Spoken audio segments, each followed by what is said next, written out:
मनोहर लाल खट्टर के इस्तीफे के बाद हरियाणा के नए मुख्यमंत्री बने नायब सिंह सैनी की पत्नी सुमन सैनी ने पति की इस उपलब्धि पर खुशी जताई। उन्होंने कहा कि उन्हें इस बारे में पहले से कोई जानकारी नहीं थी। सुमन सैनी ने कहा कि जब टीवी पर नाम आया तो उन्हें इसके बारे में पता चला। वह भाजपा हाईकमान की बेहद शुक्रगुजार हैं जो उनके पति पर भरोसा जताते हुए उन्हें प्रदेश की जनता की सेवा करने का मौका दिया है। जानकारी दे दें कि उनके पति सांसद और बीजेपी प्रदेश अध्यक्ष की जिम्मेदारी संभाल चुके हैं। सुमन ने कहा कि वे जिम्मेदारी को बखूबी संभालेंगे और लोकसभा चुनाव में प्रदेश की 10 की 10 सीटें जीतकर प्रधानमंत्री नरेंद्र मोदी की झोली में डाल देंगे। सुमन सैनी राजनीति में सक्रिय हैं। पिछले विधानसभा चुनाव में जब नायब सैनी कुरुक्षेत्र से चुनाव लड़ रहे थे उस समय उनकी पत्नी नारायणगढ़ विधानसभा सीट पर बीजेपी प्रत्याशी का प्रचार भी कर रही थी।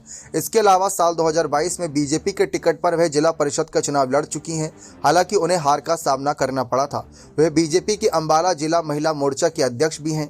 नायब सैनी की शादी नारायणगढ़ के सेन माजरा गाँव निवासी सुमन सैनी के साथ साल 2000 में हुई थी। नायब सैनी का एक बेटा अनिकेत और एक बेटी अंशिका है। बेटा चंडीगढ़ यूनिवर्सिटी से लॉ की पढ़ाई कर रहा है, वहीं बेटी चंडीगढ़ में भी 12वीं की पढ़ाई कर रही है। तो ये एक बड़ा बदलाव है। लोकसभा चुनाव से पहले जिस तरीके से नायब सैनी को मुख्यमंत्री कुर्सी सौंपी गई, ये भारतीय जनता पार्टी का बड़ा फैसला था। लेकिन अब इस फैसले सियासी घमासान भी मचा हुआ है।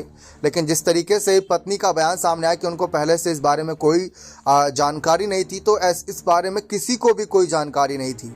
अब आपको बता दें कि मनोहर लाल खट्टर जिन्होंने इस्तीफा दिया सीएम पद से, उनको लोकसभा चुनाव में भारतीय जनता पार्टी ने करनाल सीट से टिकट भी दे दिया है। तो हो सकता है कि ये पहले से ही सोची समझी रणनीति हो, क्योंकि इस्तीफे के कुछ ही घंटों बाद लोकसभा चुनाव के लिए उनके नाम का अनाउंसमेंट होना बड़ी रणनीति को एक अंजाम देता नजर आ रहा है। लेकिन इस बात की भनक किसी को भी नहीं लगती नजर आई थी। अचानक से हुआ जो कुछ भी हुआ। बने रहे चैनल के साथ। बहुत बहुत धन्यवाद।